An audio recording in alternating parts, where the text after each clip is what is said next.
Assalamualaikum warahmatullahi wabarakatuh. Gimana kabarnya hari ini anak-anak? Semoga kalian tetap semangat dalam belajar ya.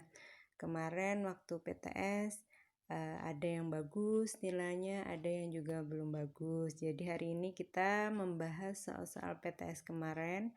Semoga nanti kalau misalnya Bu Basna keluarkan lagi soalnya di waktu pas, kalian bisa menjawabnya, bisa dapat 100 gitu semua ya.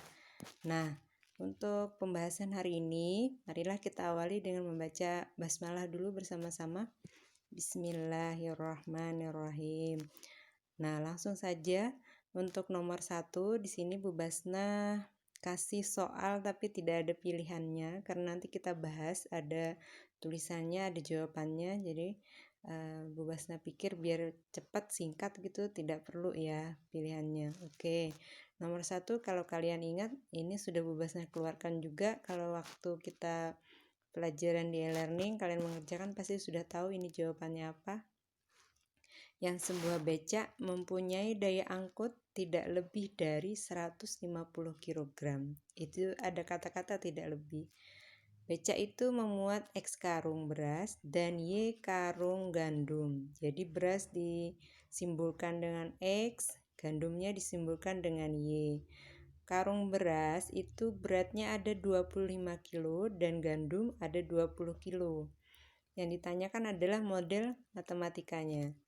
Nah, ini ada jawabannya, Bu Basna sudah siapkan. Nomor 1, 25 kg beras itu diumpamakan tadi dengan X ya. Berarti 25X ditambah 20 kilo Y, 20 Y karena 20 kg gandum adalah variabelnya Y. Kemudian persediaannya adalah 150 kilo. Nah, di sini kenapa tandanya kurang dari atau sama dengan? Karena dia hanya mempunyai 150, tidak lebih daripada itu. Makanya tandanya di sini kurang dari atau sama dengan. Tinggal kita sederhanakan sama-sama dibagi 5. Maka ketemu nilainya 5X ditambah 4Y 150 dibagi 30 maka menjadi 150 dibagi 5 ya menjadi 30. Jadi jawabannya adalah E yang kemarin. Ini kemungkinan banyak yang benar ya. Kemudian nomor 2 soalnya, nah di sini ada grafik, kemudian kita disuruh mencari nilai minimum atau nilai yang terkecil dari fungsi f(x, y) sama dengan 3x ditambah 2y pada daerah yang diarsir dari gambar berikut. Jadi gambarnya ada seperti ini ya. Nah di sumbu x ada garis, titiknya ada 4, terus di Y-nya 2. Ini kita kasih nama dulu garis G misalnya. Kemudian yang garis ada titik 3 dan 3 ini, 3,3 itu kita buat, kita simbolkan dengan garis L. Nah, kemarin waktu kita belajar, Bu Basna juga sudah memberi video pembelajaran ya. Rumus untuk grafik kalau kita mencari ketidaksamaannya, rumusnya adalah AX ditambah BY sama dengan A dikali B. Ini ya. Nah, kemudian dari gambar ini, grafik itu, tadi ada titiknya, garis G-nya 4,2. 4,2, maka 4 itu variabel A, nilai A-nya, 2 sebagai nilai B. Tinggal kita masukkan di sini. 4x ditambah 2y sama dengan 4 dikali 2 sama dengan 8. Kemudian tandanya karena dia daerah yang himpunan penyelesaiannya ada di atas garis, maka dia tandanya lebih dari atau sama dengan. Tapi kalau misalnya ini daerah himpunan penyelesaian diarsir ini di bawah garis, maka ini tandanya kurang dari. Nah, karena ini di soal dia berada di atas garis, maka tandanya lebih dari atau sama dengan 8. Nah, sedangkan garis L-nya itu ada titiknya 3,3. Tinggal kita masukkan di sini 3X ditambah 3Y sama dengan 3 kali 3 9. Jadi kalau kita sederhanakan sama-sama dibagi 3, maka tinggal X ditambah Y lebih dari atau sama dengan 3. 9 dibagi 3 sama dengan 3. Jadi garis dari grafik itu garis G itu sama dengan, kalau kita sederhanakan tadi ya, 2X ditambah Y lebih dari atau sama dengan 4, dan garis L-nya X ditambah Y lebih dari sama dengan 3. Berapa nilai minimumnya? Untuk mencari nilai minimum kita harus menentukan dulu. Karena di sini digambar tadi daerah himpunan penyelesaiannya ada di atas. Jadi titik A, ini yang Bubasna merahi itu ya, titik A, titik B, titik C itu adalah titik potongnya untuk kita menentukan nilai minimumnya. Nah, di sini titik A itu 0,4. 0,4 ini ya. Titik A, X-nya 0, Y-nya 4, maka menjadi 0,4. Titik B, nanti kita cari titik potong dari garis G dan garis L. Kemudian titik C-nya adalah 3,0. Nah, di sini Bu Basna sudah mencari titik B ya. Titik B tadi kita punya garis potong garis G dan garis L tadi 2X ditambah Y sama dengan 4, X ditambah Y sama dengan 3. Tinggal kita kurangkan biar salah satu variabelnya hilang. Jadi ketemu X-nya 1, Y-nya 2. Maka kita masukkan di sini ya, 0,4 masukkan dalam fungsi objektifnya. 3 dikali 0 karena X-nya kok sama dengan 0 ditambah 2 dikali Y, Y-nya 4. 3 kali 0, 0 ditambah 2 kali 4, 8, maka sama dengan 8. Begitu juga dengan titik C dan titik B. Nah, hasilnya ini yang mana yang paling kecil? Yang paling kecil adalah 7, yaitu titik B. Titik B tadi 1,2 ya. Ini adalah nilai minimumnya. Jadi jawabannya 7. Yang nomor 2 ya. Kemudian untuk nomor 3.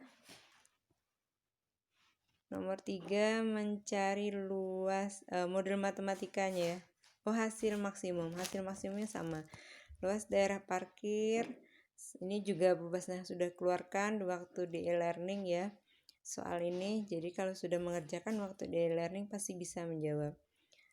Luas daerah parkir 1760, kemudian luas rata-rata mobil kecilnya 4 dan mobil besarnya 20, daya tampungnya maksimum hanya 200 kendaraan. Biaya parkir mobil kecil 1000 dan mobil besarnya 2000. Setelah dalam 1 jam ya diparkir di situ, kemudian berapa yang ditanyakan? Berapa pendapatan maksimum tukang parkirnya yang ada di situ? Nah, jawabannya nomor 3 ya. Nah, kita biar gampang kalau ada soal cerita itu enaknya kita bikin tabel. Jadi mobil kecil kita umpamakan sebagai X, mobil besar kita umpamakan sebagai Y. Luas lahannya kalau mobil kecil tadi 4, mobil besar itu 20 meter persegi. Sedangkan lahan parkir itu luasnya cuma 1760. Kemudian banyaknya mobil, satuannya pasti kalau mobil kecil 1, mobil besar 1 ya. Kemudian di dalam luas lahan parkir itu dia hanya bisa menampung 200 mobil, 200 buah mobil. Jadi kita tinggal turunkan ke bawah luas lahan itu menjadi 1 pertidaksamaan. Jadi ini 4X ditambah 20Y kurang dari atau sama dengan 1760. Kenapa kurang dari? Karena daya tampung lahan parkir itu dia hanya mempunyai 1760, tidak lebih daripada itu. Kemudian kalau kita sederhanakan, ini sama-sama dibagi 4 ya sederhanakannya, maka menjadi X ditambah 5Y kurang dari atau sama dengan 440. Kemudian banyak mobilnya, itu jadi satu pertidaksamaan juga. X ini 1X, kalau 1 tidak perlu ditulis, jadi tinggal X ditambah Y kurang dari atau sama dengan 200. Nah, dari sini kita sudah punya dua pertidaksamaan. Kemudian kalau kita mau menggambar grafik, maka kita harus punya titik koordinatnya dulu. Ya, garis yang pertama tadi X ditambah 5Y sama dengan 440. Kita misalkan X-nya 0, maka Y-nya sama dengan 440 dibagi 5 sama dengan 88. Kemudian kalau Y-nya yang 0, 5 dikali 0, 0. Maka X-nya sama dengan 440. Begitu juga yang garis X ditambah Y sama dengan 200. Kemudian berapa nilai hasil pendapatan maksimumnya? Di sini Bu Basa sudah gambar grafiknya. Kemudian karena dia tadi kurang dari, maka daerah himpunan penyelesaiannya berada di bawah garis. Jadi yang diarsir merah ini. Kemudian titik potongnya yang kita cari, titik A itu adalah 0,88, yang titik C-nya 200,0, titik B-nya, titik B kita bisa cari di sini ya. Nah, titik B-nya ketemu, Y-nya 60, X-nya 140. Ini dengan cara mengeliminasi substitusi ya, eliminasi salah satu persamaan. Kalau ini X yang kita eliminasi. Nah, X dikurang X habis. Kemudian 5Y dikurang Y sama dengan 4Y. 440 dikurangi 200 sama dengan 240. Itu kalau 4Y. Kalau Y berarti 240 dibagi 4 sama dengan 60. Jadi sudah ketemu titik koordinatnya semua. Kita tinggal masukkan di dalam fungsi objektifnya. Tadi 1 jam kalau mobil kecil itu 1000, kalau mobil besar 2000. Berarti 1000X ditambah 2000Y. Tinggal kita masukkan, ketemu. Yang titik A 176.000, titik B-nya 200.000, titik B-nya ya 260.000. Nah, yang ditanyakan adalah keuntungan maksimum, pendapatan maksimum, maka yaitu 260.000 itu berada di titik B. B ini 140,60, maka jawabannya adalah C. Kemudian nomor 4. Nomor 4. Ini ada grafik lagi juga. Kemudian tapi kita tidak perlu mencari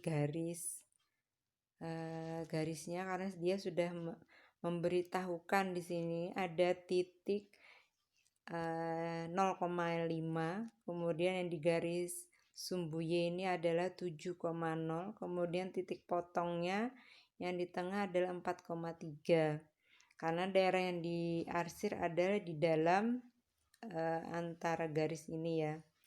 Nah, berapa nilai maksimumnya dari daerah yang diarsir?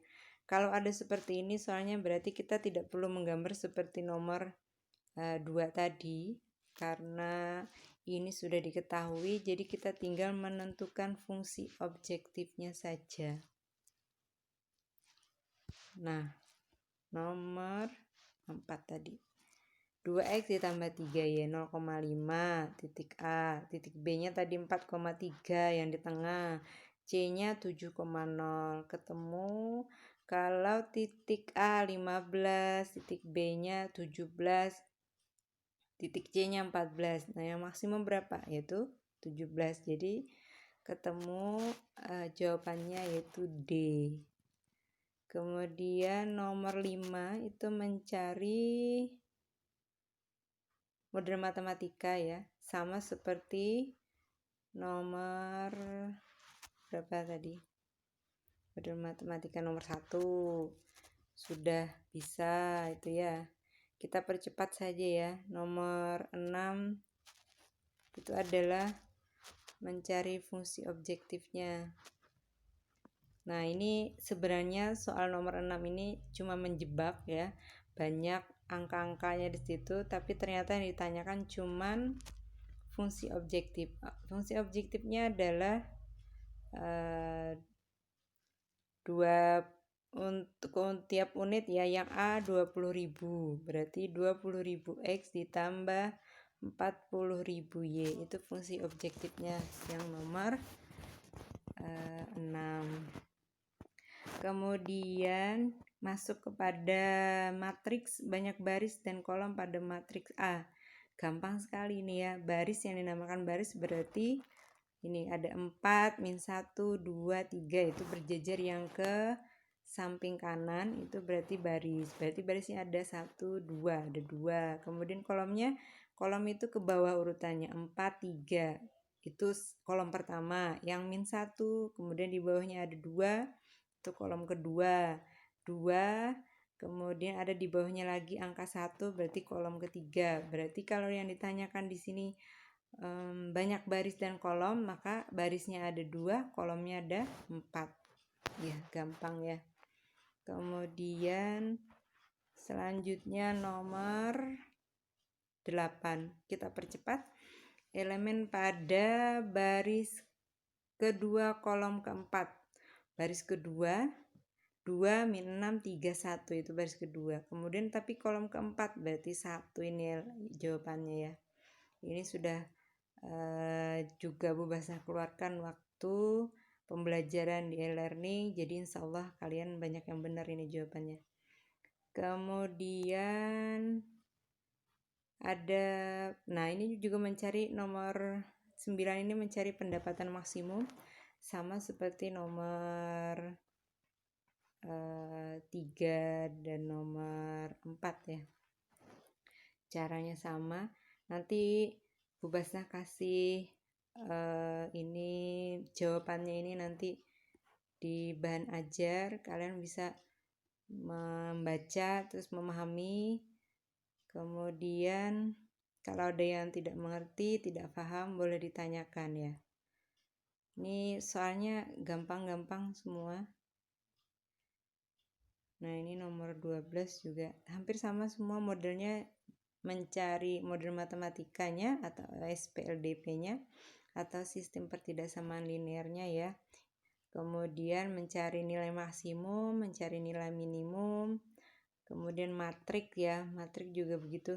Tapi ada satu soal yang Bu Basna belum jelasin, tapi Bu Basna sudah keluarkan di sini, ini untuk pancingan saja, sebagai pancingan nanti pembelajaran selanjutnya. Kemudian nomor 18 itu juga ada di LKS ya, matrik diagonal yang semua unsur diagonal utamanya adalah 1. Adalah matrik apa? Namanya matrik identitas. Jadi ini contoh matriknya ini ada di LKS ya.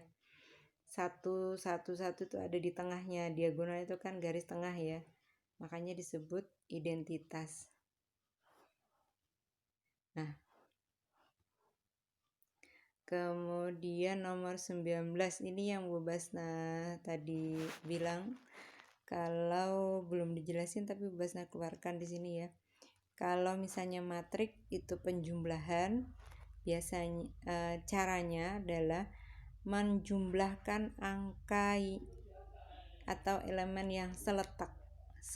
Jadi 4 ditambah min 6 itu letaknya sama. Baris pertama, kolom pertama. Nah, kalau di sini yang ditanyakan nilai X ditambah Y, berarti kita harus mencari nilai X min 2 ditambah 8, karena letaknya adalah di baris pertama kolom kedua. Yang di sini juga 8 itu baris pertama kolom kedua. Kemudian sama dengan berapa? Sama dengan 20. 20 itu baris pertama kolom kedua juga. Kemudian kita tinggal menghitung ya. X dikurangi 2 tambah 8 maka menjadi X tambah 6. Min 2 ditambah 8 kan sama dengan 6 ya. Kemudian X-nya berapa? 20 dikurangkan 6 pindah ke sebelah kanan sama dengan, maka menjadi min 6. Jadi 20 dikurang 6 sama dengan 14.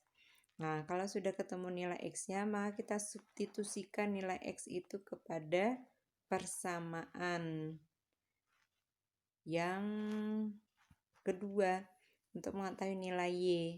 Nah, Y ini berada di baris kedua kolom pertama. Jadi yang kalau di sini baris kedua kolom pertamanya berapa nilainya? 3 ya.